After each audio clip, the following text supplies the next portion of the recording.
Aviation hub তৈরির নামে ১.৫ দশকে লুটপাট চলেছে আকাশ বাণিজ্যে, বাজারের দখল নিয়েছে বিদেশি এয়ারলাইন্স। আসল কাজ যেটা এভিয়েশনের গ্রোথ সাস্টেইনেবিলিটি সেটা না দেখে একটা কসমেটিক্স উন্নয়নের একটা ধোঁয়া আমরা তুলেছি। নিউলি জয়েন্ট ইজিপ্ট এয়ার, তারপর হচ্ছে Fits Air, Ethiopian airlines, China air. দিন যত যাচ্ছে বাংলাদেশি ক্যারিয়ারের যে ইন্টারন্যাশনাল রুটে যে মার্কেট শেয়ার সেটা কিন্তু ডে বাই ডে রিডিউস হচ্ছে।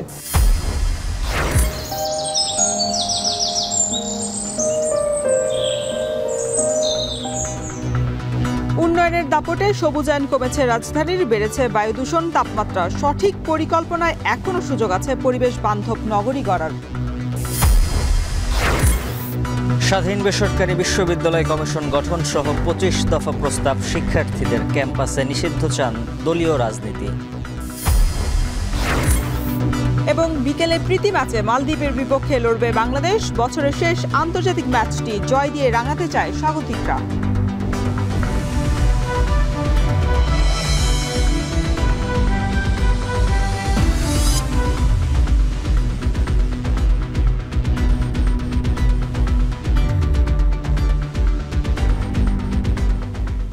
স্বাগত এখন বাজারে, পুরো আয়োজনের সঙ্গে আছি আমি শরীফ রওশন এবং আমি উজ্জ্বল হাফিজ। গত ১৫ বছরে কোনো প্রকল্পের মেয়াদ বেড়েছে ৬ দফা, কোনোটির আবার খরচ বেড়েছে ২ থেকে ৭ গুণ পর্যন্ত। ২২% কাজ এগোনোর পরে নকশায় ভুল দেখিয়ে বন্ধ করা হয়েছে কোনো প্রকল্পের কাজ। এসব ঘটেছে এভিয়েশন হাব বানানোর নামে দেশের ৮টি বিমানবন্দরের উন্নয়ন প্রকল্পে। আর দেশের এয়ারলাইন্সগুলোর আকাশপথের বাজারের দখল হ্রাস পেয়ে নেমেছে ২০%-এর নিচে, এসেছে ১০টিরও বেশি বিদেশি এয়ারলাইন্স। খাত সংশ্লিষ্টরা বলছেন, অপ্রয়োজনীয় প্রকল্প নিয়ে লুটপাট করাই ছিল গেল ১৫ বছরে সরকারের ঘনিষ্ঠদের মূল লক্ষ্য। এভিয়েশন হাব তো দূরের কথা, বরং উল্টো পথে হেঁটেছে দেশের আকাশ বাণিজ্য। আরও জানাচ্ছেন নাইমা বীর। বাংলাদেশ হবে এভিয়েশন হাব, গেল সরকারের সবচেয়ে জনপ্রিয় ন্যারেটিভগুলোর একটি। সেই ধারাবাহিকতায় দেশের ৮ বিমানবন্দরে ১৫টি প্রকল্পের আওতায় ৩২,০০০ কোটি টাকার প্রকল্প নেওয়া হয়েছিল টাকার অঙ্কে, যা পদ্মা সেতুর নির্মাণ ব্যয়ের চেয়েও বেশি। কিন্তু বিপুল এই অর্থ ব্যয় কতটা এগিয়েছে দেশের আকাশপথ, নাকি শুধুই দৃশ্যমান উন্নয়ন দেখানোর আয়োজন? একটা এভিয়েশন হাব হওয়ার জন্য যে সমস্ত পলিসিগত চেঞ্জ, সেগুলো না করে দৃশ্যত কিছু স্ট্রাকচার তৈরি করা কিন্তু এভিয়েশন হাব হওয়ার জন্য যোগ্য না। কানেক্টিভিটি যত সুন্দর হবে, হাবের তাৎপর্যটা ততটাই আসবে। আদারওয়াইজ কিন্তু হাব বলে শুধু আমি হোম করলাম, এটা কিন্তু হাব হবে না। কর্তৃত্ববাদী শেখ হাসিনা সরকারের এভিয়েশন হাব তৈরির ফাঁকা বুলির সব থেকে বড় সাইনবোর্ড হযরত শাহজালাল আন্তর্জাতিক বিমানবন্দরের এই তৃতীয় টার্মিনাল। কোনো সন্দেহ নেই, স্থাপত্যশৈলী বিবেচনায় এই টার্মিনালটি চালু হলে বিশ্বের অন্যতম সেরা বিমানবন্দরের তালিকায় উঠে আসবে শাহজালাল আন্তর্জাতিক বিমানবন্দরের নাম। কিন্তু এই টার্মিনাল তৈরির পেছনে রয়েছে শুভঙ্করের ফাঁকি। কি সেই ফাঁকি? ২০১৭ সালে একনেকে টার্মিনালটির জন্য পাশ করা হয়েছিল ১৩,০০০ কোটি টাকা। সেই ব্যয় এখন বেড়ে হয়েছে ২১,৩৯৮ কোটি টাকা। বেবিচক সূত্র বলছে, নির্ধারিত সময়ে কাজ শেষ করতে না পারায় আরও প্রায় ৩,০০০ কোটি টাকা বাড়তে পারে এই টার্মিনালের খরচ। তাতে কাজ শেষ হতে মূল ব্যয়ের প্রায় দ্বিগুণ হয়ে যাবে এর খরচ। অতিরিক্ত ব্যয়ের পাশাপাশি টার্মিনালটির সবচেয়ে বড় দুর্বলতা রানওয়ে না থাকা। বলা হচ্ছে, বছরে প্রায় ১,২০,০০,০০০ যাত্রী সেবা দিতে পারবে নতুন এই টার্মিনাল। যেখানে কোটিখানেক যাত্রীকে সেবা দিতেই হিমশিম খাচ্ছে বর্তমান রানওয়ে, সেখানে আরও ১ কোটি যাত্রী কিভাবে সেবা দেয়া যাবে তার কোনো রূপরেখা নেই। ২,২০,০০,০০০ লোক যে সব বছরে আনবো, আমার রানওয়ে কোথায়? আমার সেই রানওয়ে ক্যাপাসিটি তো এই মুহূর্তে নাই। এবং এটা কীভাবে বাড়ানো হবে এ নিয়ে অনেক জগাখুচুরি কথা হয়েছে। অনেক সময় বলেছে আরেকটা রানওয়ে করে ফেলবো, প্যারালাল ডিপেন্ডেন্ট রানওয়ে করবো। এগুলো খুবই বাজে কথা, সম্ভব না এটা করা। এবার চোখ দেয়া যাক ঢাকার বাইরের বিমানবন্দরগুলোর দিকে। সিলেটের ওসমানী আন্তর্জাতিক বিমানবন্দর সম্প্রসারণে হাতে নেওয়া হয়েছিল ২,৩০৯ কোটি ৭৯ লাখ টাকার প্রকল্প। ২২% কাজ আগানোর পর নকশায় ভুল দেখিয়ে বন্ধ করে দেয়া হয় সেই কাজ। ৮ মাস পর ফের নতুন করে কাজ শুরু হওয়ায় প্রকল্পের সময় ২ বছর বাড়ার পাশাপাশি ব্যয়ও বাড়ছে ১,০০০ কোটি টাকা। কক্সবাজার বিমানবন্দরকে আন্তর্জাতিক করার নামে ৩০২ কোটি টাকার প্রকল্প ব্যয় ৬ দফায় বেড়ে হয়েছে ২০১৫ কোটি ৬৪ লাখ টাকা। ২০০৯ সালে নেওয়া প্রকল্পটি শেষ করা যায়নি ১৫ বছরেও। আর রানওয়ে সম্প্রসারণের ব্যয় শুরুতে ১,৫৬৭ কোটি টাকা থাকলেও পরে বেড়ে যায় ২২৫ কোটি টাকা। চট্টগ্রামের শাহ আমানত বিমানবন্দরে ৫৪০ কোটি, সৈয়দপুর ও রাজশাহী বিমানবন্দরের ৫৩০ কোটি, বরিশাল বিমানবন্দরের ৩৭০ কোটি ও যশোর বিমানবন্দরের ৩২ কোটি টাকার প্রকল্পের কোনোটাই শেষ হয়নি নির্ধারিত সময়ে। আমাদের উন্নয়নের যে দর্শন যেটা ছিল বিগত 15 বছরে সেরকমই খাপছাড়া এবং বেহিসাবি আমি বলবো, যেটা আসল কাজ যেটা অ্যাভিয়েশনের গ্রোথ সাস্টেনেবিলিটি সেটা না দেখে একটা কসমেটিক্স উন্নয়নের একটা ধোঁয়া আমরা তুলেছি। বিমানবন্দরগুলোতে যেমন উন্নয়নের নামে লুটপাট চলেছে, তেমনি ধুঁকতে হয়েছে বেসরকারি এয়ারলাইন্সগুলোকেও। গেল 15 বছরে জিএমজি, ইউনাইটেড ও রিজেন্ট এয়ারওয়েজের মতো বড় 3টি এয়ারলাইন্স বন্ধ হয়ে গেছে। বন্ধ হবার আগে এই 3 এয়ারলাইন্সের ছিল 20টি উড়োজাহাজ আর 28টি রুট। গত 15 বছরের মধ্যে আমরা বেশ কিছু এয়ারলাইন্সকে আমরা দেখেছি বন্ধ হয়ে যেতে। অলমোস্ট 7-8টা এয়ারলাইন্সই বন্ধ হয়ে গেছে। এখানে বিভিন্ন এয়ারলাইন্সে তাদের পলিসিগত সমস্যার কারণে কিংবা মার্কেটিং স্ট্র্যাটেজির কারণে হয়তো বন্ধ হয়েছে, বাট মেইন যে রিজনটা ছিল সেটা হচ্ছে পলিসিগত বেশ কিছু সমস্যা অলরেডি আমরা দেখছি। দেশের এয়ারলাইন্সগুলোর দিকে না তাকিয়ে কর্তৃত্ববাদী আওয়ামী লীগ সরকার গুরুত্ব দিয়েছে বিদেশি এয়ারলাইন্স আনতে। এই 15 বছরে বাংলাদেশে এসেছে 10টির বেশি বিদেশি এয়ারলাইন্স। তাতে দেশীয় এয়ারলাইন্সগুলোর বাজার কমতে কমতে নেমেছে 20% এর নিচে। নিউলি জয়েন্ট ইজিপ্ট এয়ার, তারপর হচ্ছে ফিরস air, Ethiopian airlines, China air, এই যে সময়টা আসলে আমি বলবো যে দিন যত যাচ্ছে বাংলাদেশি ক্যারিয়ারের যে ইন্টারন্যাশনাল রুটে যে মার্কেট শেয়ার সেটা কিন্তু ডে বাই ডে রিডিউস হচ্ছে। এছাড়াও পদ্মা ওয়েলকে একচেটিয়া ব্যবসার সুযোগ দিয়ে সিন্ডিকেট করে জেট ফুয়েলের দাম বাড়ানো, বিমানের সাথে বেসরকারি এয়ারলাইন্সের অসম প্রতিযোগিতা, কারসাজি করে বিমানের টিকিটের দাম বাড়ানো, বিমান চলাচল চুক্তিতে দেশের স্বার্থ চিন্তা না করার ঘটনা ছিল অহরহ। সবসময়ের অভিযোগ বিমানের টিকিট নেই কিন্তু সিট ফাঁকা। আবার এদিকে রানওয়ে নেই কিন্তু তৈরি করা হয়েছে প্রায় 22,000 কোটি টাকার টার্মিনাল ভবন। আবার অন্যদিকে রাজনৈতিক উদ্দেশ্যে শুধুমাত্র ব্যবসায়িক সমীক্ষা ছাড়াই শুরু করা হতো নতুন নতুন রুট। আবার রুট পরিকল্পনা নেই, নেওয়া হয়েছিল ফ্রান্স থেকে 10টি এয়ারবাস কেনবার পরিকল্পনা। হতে চাই এভিয়েশন হাব, অথচ বাংলাদেশের আকাশপথের ব্যবসার প্রায় 80% চলে গেছে বিদেশি এয়ারলাইন্সের কাছে। ঠিক এভাবেই গেল 15 বছর ধরে দেশের এভিয়েশন খাত শুধুমাত্র উন্নয়ন দেখাতে গিয়ে উল্টো পথে হেঁটেছে। তাই এভিয়েশন বিশেষজ্ঞরা বলছেন যত দ্রুত সম্ভব অপ্রয়োজনীয় উন্নয়নগুলো বন্ধ করে দেওয়া হোক, নীতি সহায়তা দেওয়া হোক দেশের এয়ারলাইন্সগুলোকে, তবেই সম্ভাবনার এভিয়েশন খাতে গতি ফিরবে। নাইম আবির, এখন হযরত শাহজালাল আন্তর্জাতিক বিমানবন্দর, ঢাকা। উন্নয়নের নামে গাছ নিধনে সবুজ কমছে রাজধানীতে, বাড়ছে তাপমাত্রা এবং বায়ু দূষণ। নগরীর সবুজায়ন কমার পেছনে পরিকল্পনাহীনতাকেই দায়ী করছেন পরিবেশবিদরা। একই সাথে সঠিক পরিকল্পনা নিয়ে গাছ রোপণ করা হলে এখনও সবুজায়ন ফেরানোর সম্ভাবনা রয়েছে বলে মনে করেন তারা। জাকির হাসানের ক্যামেরায় বিস্তারিত জানাচ্ছেন সানি মৃধা।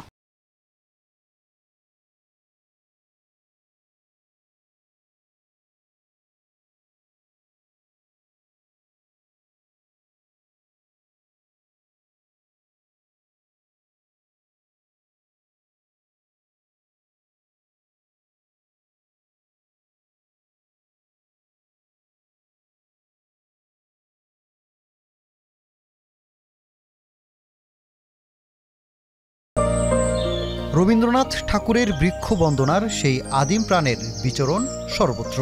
তবে ক্রমবর্ধমান নগরীর কনক্রিটের ছায়ায় যেখানে ধীরে ধীরে গিলে খায় সবুজ, সেখানে পাতার আচ্ছাদন পরম আরাধ্য। যখন খোঁজ মেলে তাতে শরীর ডুবাতে কে না চায়, তাই তো ভর দুপুরে প্রশান্তি ছুঁতে হাজির নাবাদ স্বপ্নীল। প্রেমের বিভিন্ন মুহূর্ত কিন্তু গাছ জানান দেয়। অসহনীয় গরমের মাঝে ঠিক সেই ব্যাপারটা আসে না যেটা একটা শীতল একটা আবহাওয়ায় বা একটা ঠান্ডা গাছের নিচে বা প্রকৃতির মাঝে যে একটা ব্যাপার মানুষের মনে দানা বাঁধে। আগের থেকে অনেক বেশি গাছপালা কমে যাচ্ছে। এখন তো সচরাচর গাছ হাইওয়েগুলো হওয়ার কারণে গাছ তো আগেও ছিল না, এখনো নেই।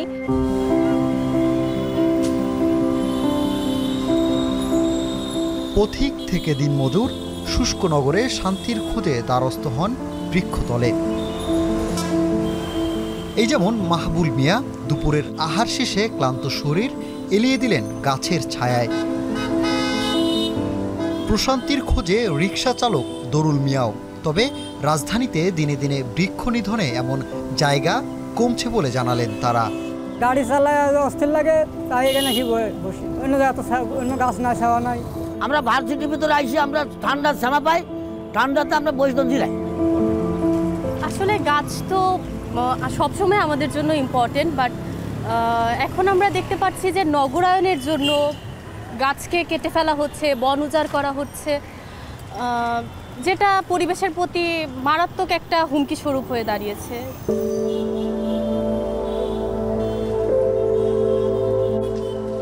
গত কয়েক বছরে মেট্রো রেল প্রকল্প বাস্তবায়নে উত্তরা থেকে মতিঝিল পর্যন্ত কাটা পড়েছে কয়েক হাজার গাছ। এমনকি চলতি বছর ধানমন্ডির ৭ মসজিদ রোডে সংস্কারের নামে কাটা হয়েছে আরও প্রায় ৩,০০০ গাছ। হয়তো আবারও কোনো উন্নয়ন কিংবা প্রয়োজনের অজুহাতে কাটা হবে পরিবেশ রক্ষাকারী এ সকল গাছ। সেই সাথে ধীরে ধীরে শহরও হারাবে সবুজ আবরণ। নগর উন্নয়নের নামে এভাবে গাছ নিধন কতটা যৌক্তিক, সেটাই জানার চেষ্টা করব নগর পরিকল্পনাবিদদের কাছে। যেখানে আগে থেকে গাছ আছে সেটা তো নিধন করার কোনো প্রয়োজন নেই। আমরা বিশ্বের অনেক দেশে পরিকল্পনায় দেখি একটা গাছকে রক্ষা করতে গেলে ভবন বেঁকে যায়, এমনকি রাস্তাও বেঁকে যায়। আসলে গাছের গুরুত্বটা সেই পর্যায়ে। নগর পরিকল্পনায় যে বৃক্ষ রক্ষা করতে হবে, যেটা পরিকল্পনা বেসিক, সেই জায়গায় যে আমরা ভুল করে আমরা ভয়ঙ্করভাবে কনক্রিট নির্ভর একটা পরিকল্পনা সাজিয়েছি, সেখান থেকে আমাদের সংস্কার দরকার। গবেষণা বলছে গত ২৮ বছরে ঢাকায় সবুজ কমে নেমেছে ৭%, অথচ একটি আদর্শ নগরীতে সবুজ থাকতে হয় ২০%। আর এতে নগরীতে বেড়ে চলছে গড় তাপমাত্রা, যার জন্য সিটি কর্পোরেশন সহ নগর উন্নয়ন সংশ্লিষ্ট কর্তৃপক্ষের পরিকল্পনাহীনতাকে দায়ী করছেন বিশেষজ্ঞরা। এই শহরে পরিকল্পনা করে কোনো কিছুই হয়নি। এমনকি এখন যে শহরটা বাড়ছে বিভিন্ন দিকে, সেটারও কিন্তু কোনো পরিকল্পনা হয়নি। পরিকল্পনা না থাকার কারণে আমাদের যে দালান কোঠা, অবকাঠামো, সড়ক বা অন্যান্য যে স্থাপনাগুলো তৈরি হয়েছে, সব কিছুর মধ্যে একটা অসামঞ্জস্যতা রয়েছে। বিশেষজ্ঞরা বলছেন সঠিক পরিকল্পনা নিয়ে এগুলে এখনও সুযোগ আছে সবুজায়ন বাড়িয়ে শহরকে রক্ষা করার। তাই দেরি না করার তাগিদ তাদের।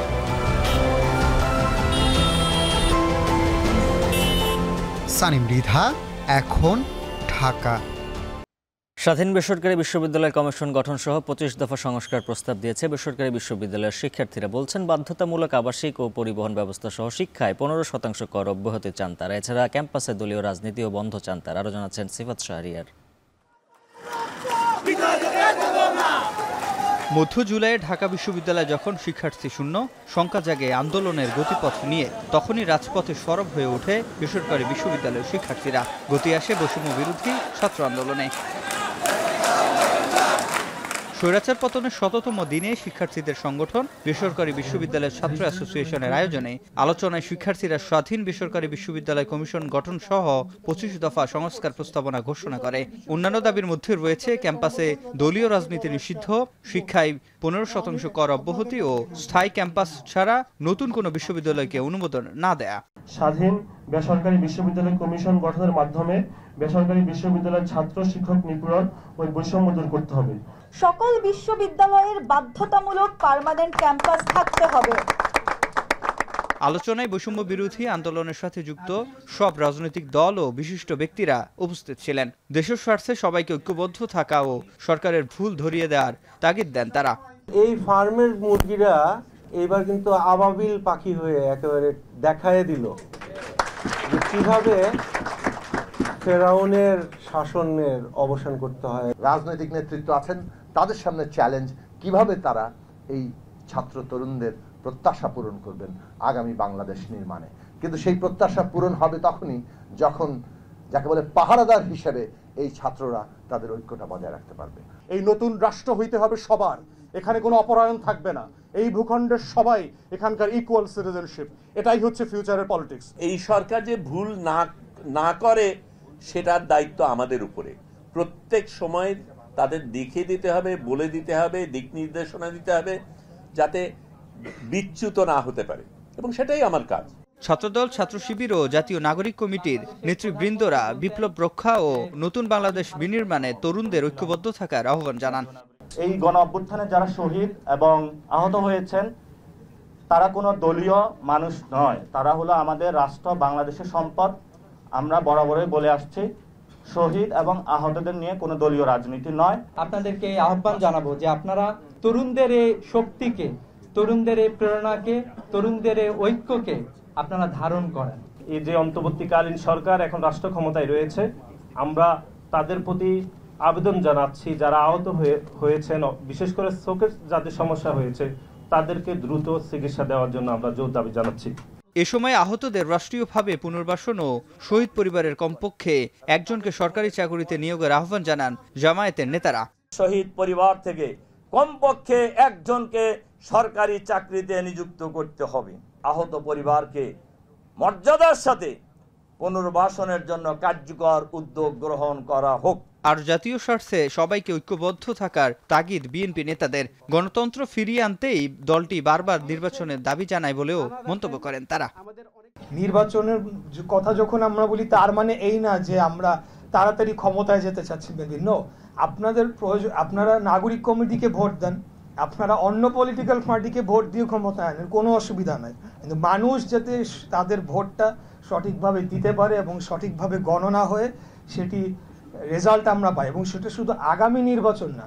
বাংলাদেশ জাতীয়তাবাদী দল বিএনপি যদি জনগণের ম্যান্ডেট নিয়ে সামনে রাষ্ট্র ক্ষমতার রাষ্ট্র পরিচালনার দায়িত্ব পাই, তাহলে আমরা 15% যেটা টিউশন ফিজের উপরে 15% ব্যাট আরোপ করা হয়েছে সেটা বিলুপ করার ব্যবস্থা নেওয়া হবে, এবং নিরপেক্ষ এবং ইনক্লুসিভ এটা ইলেকশনের মধ্য দিয়ে কেবল গণতান্ত্রিক সমাজ বিনির্মাণ করা যায়। ক্ষমতায় গেলে শিক্ষায় কর অব্যাহতি সহ বেসরকারি বিশ্ববিদ্যালয়ের সংস্কারে কাজ করার প্রতিশ্রুতি দেন বিএনপি নেতারা। পেশিবাদ আসলে কতটা গভীর ছিল। সিফাত শাহরিয়ার, এখন ঢাকা। শীতের আগমনী বার্তায় কর্মমুখর হয়ে উঠেছে বগুড়া আদমদীঘির শাওইল বাজার। ঝুট কাপড় থেকে সুতা তৈরি, কম্বল, চাদর বানানো এবং একই সাথে বিপণনও চলছে সমান তালে। প্রতিদিন কোটি টাকার ব্যবসা হয় এই বাজারে। তবে যথাযথ অবকাঠামো, বিশুদ্ধ পানি, পয় নিষ্কাশন এবং ড্রেনেজ ব্যবস্থা নেই এই বাজারের। মাজিদুর রহমানের তথ্য এবং সাইফুল ইসলাম সাগরের পাঠানো ছবিতে থাকছে বিস্তারিত। হেমন্তের শুরুতেই নানা মৌসুমে পরিবর্তনের ছোঁয়া লেগেছে উত্তরের জেলা বগুড়াতে। কুয়াশার কারণে সূর্যের আলো দেখা না গেলেও বসে থাকে না শাওয়াইল হাটের কম্বল চাদরের ক্রেতা বিক্রেতারা। বগুড়ার আদমদীঘি উপজেলার এই হাটে চাদর কম্বল বেশ প্রসিদ্ধ। দাম কম হওয়ায় দূর দূরান্ত থেকে ক্রেতারা ভিড় করেন এ হাটে। বাংলাদেশে আনাচে কানাচে থাকা বিভিন্ন জেলার থাকা লোকজন এখানে পাইকারি মালামাল কেনার জন্য আসে। চাদরের বিভিন্ন কোয়ালিটি আছে। 6 হাত হচ্ছে আপনার 1200 টাকা জোড়া, 800 টাকা জোড়া। শীতটা বেশি হয় তখন বেচা কেনা বেশি হয়, যখন শীতের প্রভাবটা কমা যায় তখন বেচা কেনাটা কম হয়। কম্বল, চাদর আর হলো বেডশিট এরা বর্তমানে বিক্রি হচ্ছে। গার্মেন্টসের ঝুটের কাপড় কিনে এনে এখানে বের করা হয় সুতা। সেই সুতা থেকেই তৈরি হয় চাদর এবং কম্বল। শাওয়াইল হাটকে কেন্দ্র করে আশেপাশের গ্রামগুলিতে শতাধিক তাতে কাজ করছেন প্রায় 3000 শ্রমিক। দিনে আয় রোজগার একেবারেই কমে গেছে। গার্মেন্টসে বাতিলকৃত সুতা তেমন আসতেছে না, এই জন্য আমাদের ব্যবসায় মনে করে যে খরচা খানতে বেশি হয়ে যাচ্ছে, আমাকে ব্যবসা প্রায় কমে চলে যাচ্ছে। আমরা সুতা এত কষ্ট করে বাড়িতে তৈরি করে নিয়ে আসি, তাও আমাদের ভালো মতো দাম পাচ্ছি না। সুতা কিনতেছি 120, 30, 200, কিন্তু এখানে এসে দেখা যাচ্ছে কাপড়ের বাজার নাই। 350 টাকা দিন, আমাদের সংসারের খরচ অনেক বেশি। আমাদের আশেপাশে আর কোনো কাজকর্ম নাই দেখায় বিধায় আমরা এইসব কাজ করি। প্রতিদিন কোটি টাকার বেচাকেনা হলেও নানা সমস্যায় জর্জরিত হাটের নানা অবকাঠামো। নেই নাগরিক সুযোগ সুবিধা। তবে সুযোগ সুবিধা বাড়ানোর আশ্বাস প্রশাসনের। এখানে দরকার হলো বহুতল একটা শেডের দরকার, পানি নিষ্কাশনের জন্য ড্রেনের দরকার, তারপরে এইখানে একটা পুলিশ ফাঁড়ি হলে আরও ভালো হয়। আর যদি কোনো ব্যাংকের শাখা হতো। আমাদের পল্লী সঞ্চয় ব্যাংক আছে, তাদের মাধ্যমে আমরা তাদের ঋণের ব্যবস্থাও করতে পারি, তাহলে তারা সেটা একটা মূলধন পাবে, সেখান থেকে তাদের সামনে ব্যবসাকে এবং তাদের কাজটাকে এগিয়ে নিয়ে যেতে পারবে। 4 মাসে প্রায় 150 কোটি টাকা শীতবস্ত্র কেনাবেচা হয় এই বাজারে। এখন বগুড়া। সপ্তাহ ব্যবধানে নওগাঁর বাজারে সব ধরনের মুরগির দাম কমেছে, এছাড়া ডিম বিক্রি হচ্ছে আগের দামে। বিস্তারিত জানাতে শহরের পৌর মুরগির বাজার থেকে যুক্ত আছেন সহকর্মী আব্বাস আলী। আব্বাস, মুরগির ও ডিমের বাজার দর জানাবেন।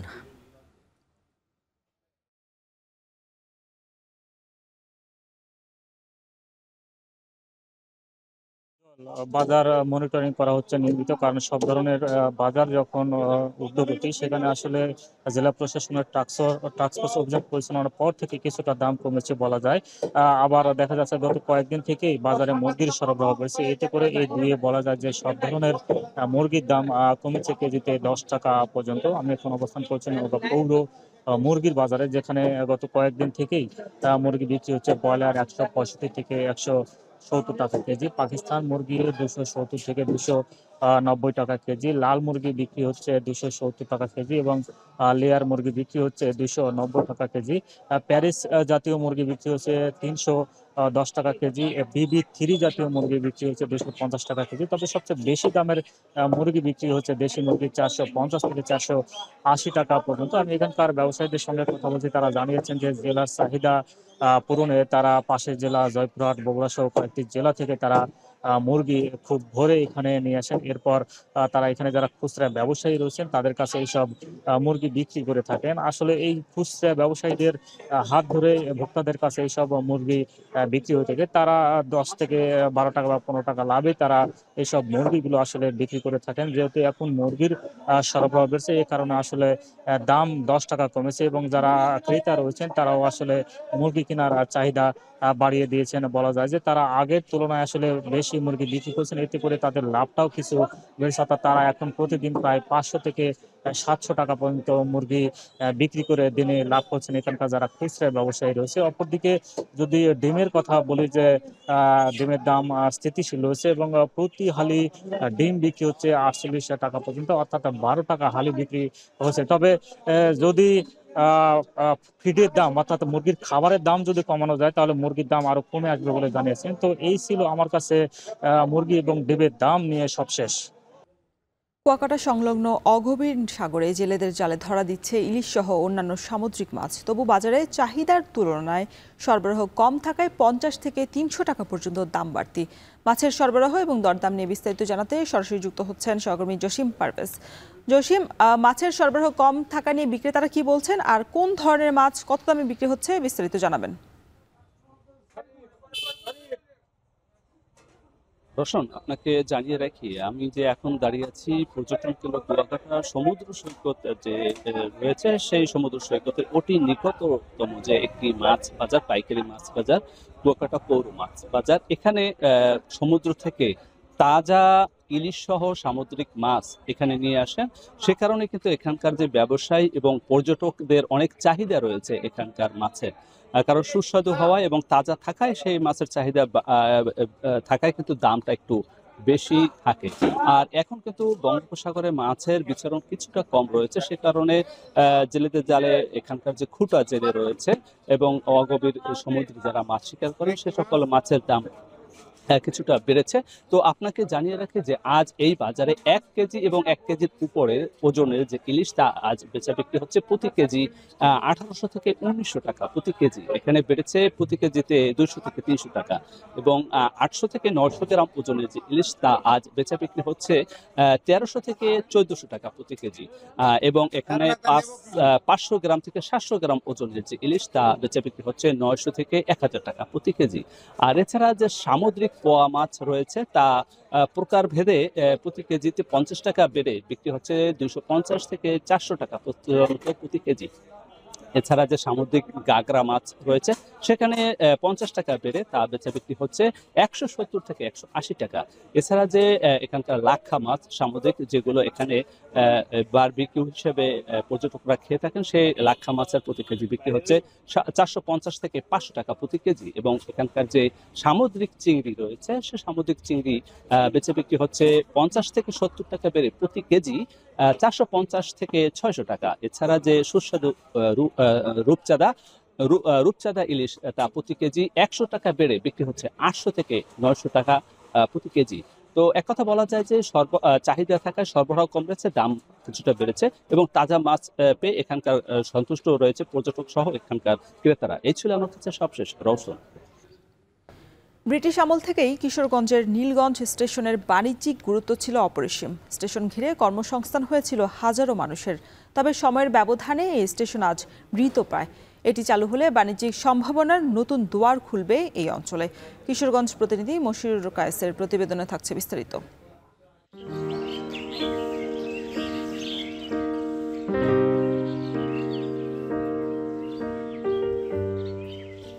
হাতে থাকা চশমাটা আরও একবার ভালো করে মুছে চোখে দিলেন সিরাজুল মাস্টার। তাতে কিছুটা স্পষ্ট হয় চারপাশের দৃশ্যপট। নীলগঞ্জ স্টেশনের পাশের টঙে বসলেই মনে পড়ে পুরনো দিনগুলি। গরম চায়ে চুমুক দিতে দিতে আরও উদাসীন হয় স্মৃতিকাতরতা।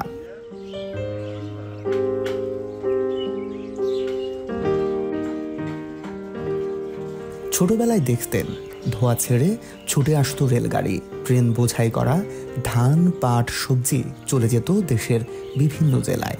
কত সাহেবরা এসে নামতেন এই গাড়ি থেকে, তাদের জন্য থাকতো আলাদা কামরা। ছোটবেলায় এই এক ট্রেন দেখার জন্য কতই না অপেক্ষা ছিল। ট্রেন আসার শব্দ শুনতে পেলেই দুরন্ত গতিতে ছুটে আসতো সিরাজুলের দল।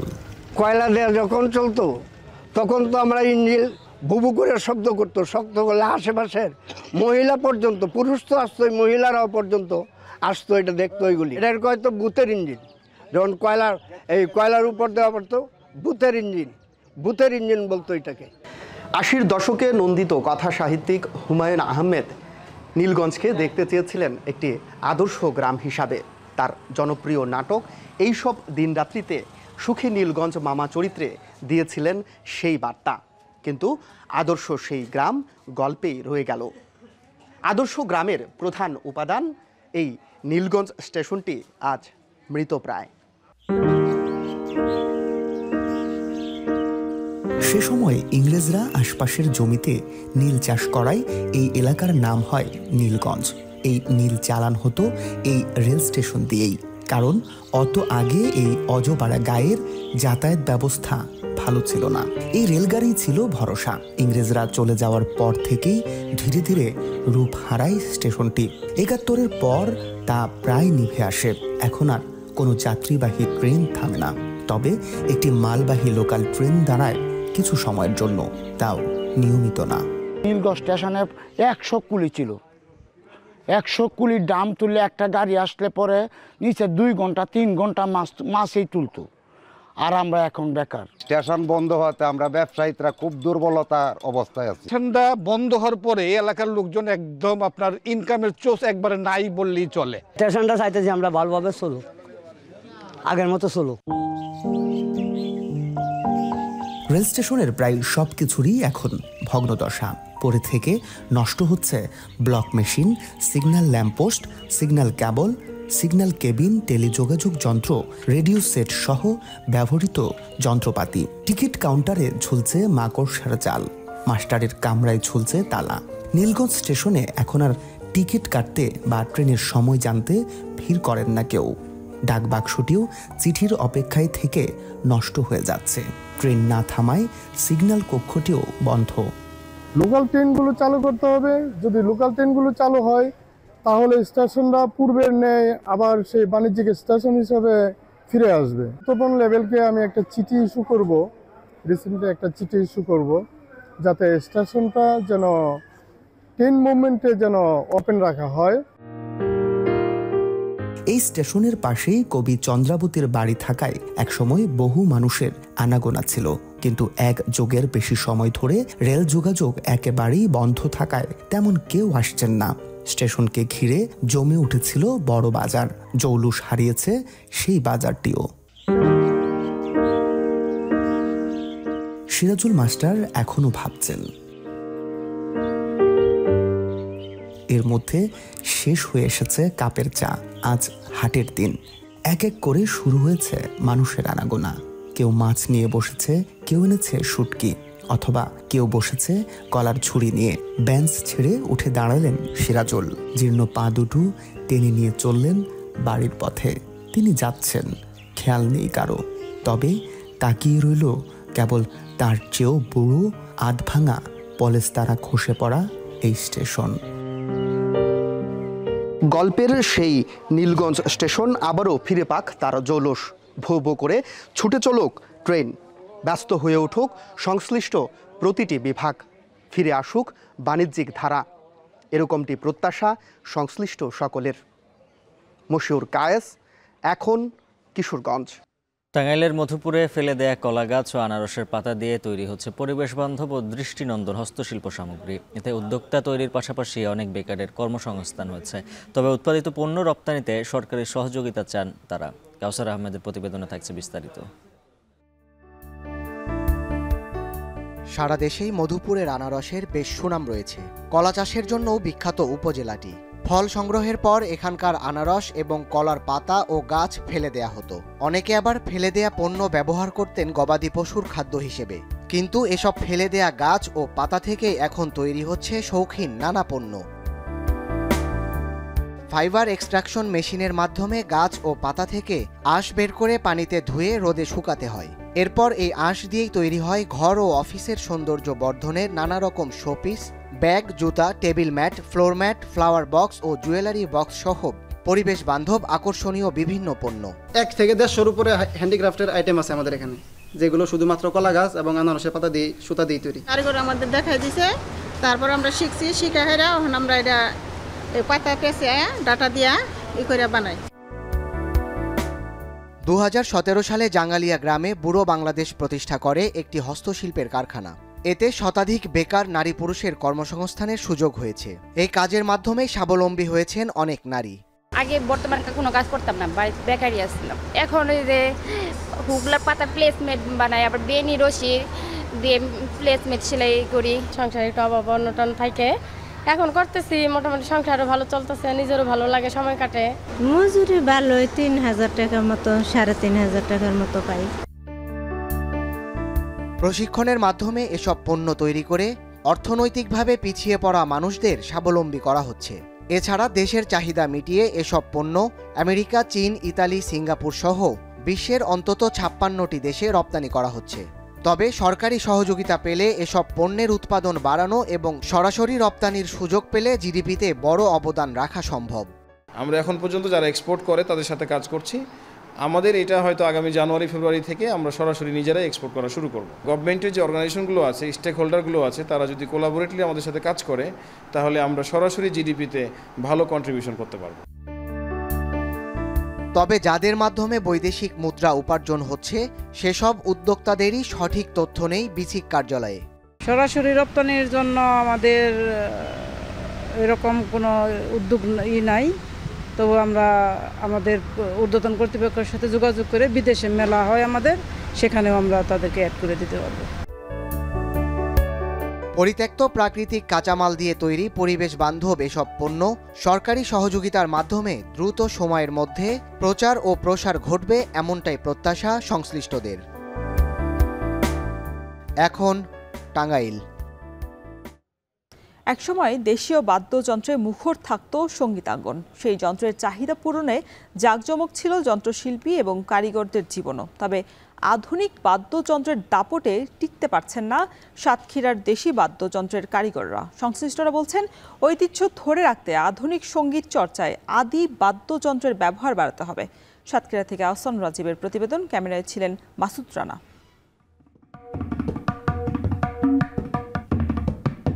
আধুনিক সঙ্গীত চর্চা ও বিভিন্ন সাংস্কৃতিক আয়োজনে ব্যবহার হতো দেশীয় বিভিন্ন বাদ্যযন্ত্র। কালের বিবর্তনে ডিজিটাল সংস্কৃতির সঙ্গে পাল্লা দিতে গিয়ে হারিয়ে গেছে অতীতের অনেক বাদ্যযন্ত্র। সঙ্গীতেও লেগেছে পাশ্চাত্যের ছোঁয়া। তাই একসময় যাদের সঙ্গীতে হাতেখড়ি হয়েছিল হারমোনিয়াম কিংবা তবলায়, তাদের উত্তরসূরিরা বেছে নিয়েছেন ইলেকট্রনিক্স বাদ্যযন্ত্র। ফলে বাজার হারিয়েছে দেশীয় বাদ্যযন্ত্র। জেলা শহরের শহীদ নাজমুল সরণির দেশীয় বাদ্যযন্ত্র ব্যবসায়ী অনিল চন্দ্র দাস 50 বছরের বেশি সময় ধরে এই ব্যবসা করছেন তিনি। তার দোকানে তৈরি করা হয় নানা ধরনের দেশীয় বাদ্যযন্ত্র। আগে যেখানে বছরে প্রায় 15 লাখ টাকার ব্যবসা হতো, এখন সেখানে বিক্রি নেমেছে 5 লাখে। তারপরও 2 ছেলেকে সাথে নিয়ে নিজের পেশা ধরে রাখার চেষ্টা করছেন তিনি। আগে তো 40-50 হাজার টাকা মাসে আয় হইতো, এখন তো মনে করেন যে দাম বাড়ার কারণে এখনো অত কাজকাম দিন দিন কমে যাচ্ছে, আর আয়ের সংখ্যাও কমে যাচ্ছে। বাজার দখলে থাকা ইলেকট্রনিক্স গিটার, কিবোর্ড, প্যাড সহ আধুনিক সব বাদ্যযন্ত্রের সঙ্গে পাল্লা দিতে না পেরে জেলার অন্য ব্যবসায়ীরা ব্যবসা গুটিয়েছেন অনেক আগেই। আবার যারা এখনও টিকে আছেন তাদেরও নেই তেমন বেচা বিক্রি। দোকানগুলোতে নতুন বাদ্যযন্ত্র তৈরির চেয়ে মেরামতের কাজই বেশি। ফলে টিকে থাকতে না পেরে বাদ্যযন্ত্র তৈরির দক্ষ কারিগররাও পেশা বদল করে ঝুঁকছেন ভিন্ন পেশায়। আগের মতন এখন আর হয় না, কারণ সিজন ছাড়া কাজ পাওয়াই যায় না মোটে। এখন সেভাবে এর প্রতি মানুষের আগ্রহী নাই এখন আগের মতো। জিনিসপাতির দাম বাড়তে দ্বিগুণ, এটা মানুষ তৈরি করতে চাচ্ছে না। এত দাম হলে কেউ কিনতে চায় না। হারমোনিয়ামের ব্যবসাটা অনেকে ছেড়েও দিছে। যারা ভালো ভালো কারিগর ছিল, সিনিয়র, অনেকে দেখা গেলে ব্যবসা করছেই না, কারণ দেখা গেলে এই ব্যবসা দিয়ে তাদের সংসার চালানো যাচ্ছে না। ঢাকঢোল, হারমোনিয়াম, তবলা, খোল, একতারা, খমক, দোতারা সহ দেশীয় সব ধরনের বাদ্যযন্ত্র তৈরি ও মেরামতের কাজ হয় এখানে। তবে বর্তমানে কীর্তন শিল্পীরাই দেশীয় বাদ্যযন্ত্রের বড় ক্রেতা। এছাড়াও বাসাবাড়ি, বিভিন্ন সাংস্কৃতিক সংগঠন থেকে মাঝে মাঝে বাদ্যযন্ত্রের অর্ডার আসে এসব দোকানগুলোতে। সঙ্গীত সংশ্লিষ্টরা বলছেন, দেশীয় বাদ্যযন্ত্রের প্রতি তরুণদের আগ্রহ কম, তারা ঝুঁকছে ইলেকট্রনিক্স বাদ্যযন্ত্রের দিকে। এজন্য নতুন করে এসব যন্ত্রের শিল্পী তৈরি হচ্ছে না। সাতক্ষীরাতে চাহিদা অনুযায়ী বাদ্যযন্ত্র খুবই কম তৈরি করা হয়, কারিগরের সংখ্যাও অনেক কম। বাদ্যযন্ত্র যারা তৈরি করেন ঠিক তেমনি তারাও কিন্তু পিছিয়ে পড়েছেন। যারা ক্রেতা কিংবা উৎসাহিত হয়ে অন্যান্য শিল্পী তৈরি হয়ে তারা যে তাদের কাছ থেকে কিনবেন, সেই ধরনের চাহিদাও তাদের কমে গেছে, যে কারণে তারাও এখান থেকে উৎসাহিত হারাচ্ছে। বাংলাদেশ ক্ষুদ্র ও কুটির শিল্প কর্পোরেশন বলছে, ঐতিহ্য রক্ষায় বাদ্যযন্ত্র কারিগরদের আধুনিক যন্ত্র তৈরির প্রশিক্ষণ ও ব্যবসায়ীদের আর্থিক সহযোগিতা করা হবে। আমরা এই ধরনের শিল্পগুলোকে আমাদের দেখভাল করি এবং তাদেরকে যদি আর্থিক সহযোগিতা লাগে, তারা যদি আমাদের কাছে আবেদন করে, অবশ্যই আমরা তাদের আর্থিক সহযোগিতা করব। আমাদের ক্ষুদ্র ক্ষুদ্র যে ঋণ আছে, এছাড়া তাদের প্রশিক্ষণের ব্যবস্থার মাধ্যমেও তাদের কর্মক্ষেত্রের মান উন্নয়নে আমরা বেশি তৎপর আছে। এক যুগ আগেও সাতক্ষীরা জেলা শহরে 15টির বেশি দেশীয় বাদ্যযন্ত্রের দোকান ছিল, তবে বর্তমানে টিকে আছে মাত্র 3টি দোকান। আহসান রাজীব, এখন সাতক্ষীরা। হরদীপ সিং নিজের হত্যাকাণ্ডের জেরে কানাডা ভারত উত্তেজনা বাড়তে থাকায় উচ্চশিক্ষার জন্য অটোয়ায় যাওয়ার পরিকল্পনা বাতিল করেছে নয়াদিল্লির অনেক শিক্ষার্থী। কানাডা যাওয়ার প্রবণতা গত বছরের তুলনায় অর্ধেকে নেমে এসেছে বলে দাবি ভারতের এডুকেশন অ্যান্ড ইমিগ্রেশন বিষয়ক পরামর্শ কেন্দ্রগুলোর। আয়ে ভাটা পড়ায় বেশ কয়েকটি প্রতিষ্ঠান কার্যক্রম বন্ধ করতে বাধ্য হয়েছে বলেও দাবি করা হচ্ছে। এভাবে চলতে থাকলে আন্তর্জাতিক শিক্ষার্থীদের কাছ থেকে আয় কমার শঙ্কায় রয়েছে কানাডা। আরও জানাচ্ছেন তহিদুর রহমান।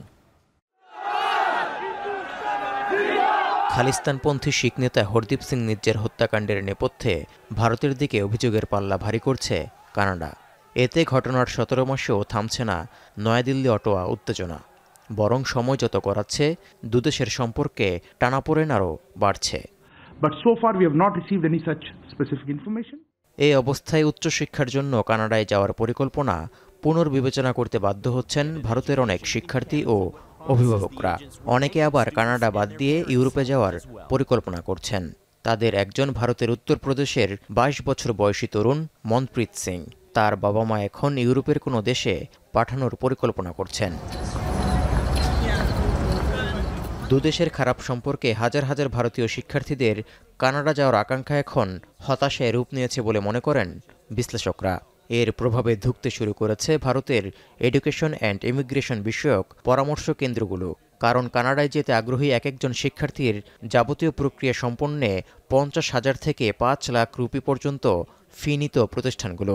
সেই লাভের অঙ্কে এখন অনেকটাই ভাটা পড়েছে। অথচ যুগের পর যুগ ধরে উচ্চ শিক্ষার জন্য কানাডা যেতে মরিয়া ছিলেন ভারতীয়রা। এমনকি ভারতের পররাষ্ট্র মন্ত্রণালয়ের তথ্য বলছে, বিদেশে অধ্যয়নরত 13 লাখের বেশি ভারতীয় শিক্ষার্থীদের মধ্যে শুধু কানাডাতেই রয়েছে 4,27,000, যা কানাডার মোট আন্তর্জাতিক শিক্ষার্থীর 41%। এরপরেই উচ্চশিক্ষার জন্য ভারতীয় শিক্ষার্থীদের পছন্দের গন্তব্য হল যুক্তরাষ্ট্র, যুক্তরাজ্য ও জার্মানি। ভারতীয় শিক্ষার্থীরা কানাডা থেকে মুখ ফিরিয়ে নেওয়ার পেছনে দিল্লি অটোয়া উত্তেজনা ছাড়াও কানাডার অভ্যন্তরীণ রাজনৈতিক ও অর্থনৈতিক পরিস্থিতিকেও দায়ী করছে এডুকেশন অ্যান্ড ইমিগ্রেশন বিষয়ক পরামর্শ কেন্দ্রগুলো। আর এসবের জন্যই বর্তমানে কানাডা যাওয়ার প্রবণতা গত বছরের তুলনায় অর্ধেকে নেমে এসেছে বলে দাবি ভারতের এডুকেশন অ্যান্ড ইমিগ্রেশন বিষয়ক পরামর্শ কেন্দ্রগুলোর। এর পরিবর্তে শিক্ষার্থীরা যুক্তরাজ্য, অস্ট্রেলিয়া, দুবাই এবং ইউরোপ সহ অন্যান্য দেশে যাওয়ার পরিকল্পনা করছেন। আর এর জন্যই তাদের আয়ের গতি মন্থর হয়ে পড়ছে। ইতিমধ্যে বেশ কয়েকটি পরামর্শদাতা প্রতিষ্ঠান তাদের কার্যক্রম বন্ধ করতেও বাধ্য হয়েছে। পরিসংখ্যান তথ্য বলছে, 2022 সালে কানাডার মোট দেশজ উৎপাদনে $3,700 কোটি বেশি অবদান রেখেছিল বিদেশি শিক্ষার্থীরা। এখন ভারতীয় শিক্ষার্থীরা যেই হারে কানাডা বিমুখ হয়ে পড়ছেন, তাতে আন্তর্জাতিক শিক্ষার্থী খাত থেকে হওয়া অটোয়ার আয়েও ভাটা পড়ার শঙ্কা বাড়ছে বলে মত বিশ্লেষকদের। তৌহিদুর রহমান, এখন বিশ্ব। শেষ করছে এখন বাজার, তার আগে শিরোনামগুলো আরও একবার। এভিয়েশন হাব তৈরির নামে 1.5 দশকে লুটপাট চলেছে আকাশ বাণিজ্যে, বাজারের দখল নিয়েছে বিদেশি এয়ারলাইন্স। আসল কাজ যেটা এভিয়েশনের গ্রোথ, সাস্টেনেবিলিটি, সেটা না দেখে একটা কসমেটিক্স উন্নয়নের একটা ধোঁয়া আমরা তুলেছি। নিউলি জয়েন্ট ইজিপ্ট এয়ার, তারপর হচ্ছে Fits Air, Ethiopian airlines, China air. দিন যত যাচ্ছে বাংলাদেশি ক্যারিয়ারের যে ইন্টারন্যাশনাল রুটে যে মার্কেট শেয়ার, সেটা কিন্তু ডে বাই ডে রিডিউস হচ্ছে।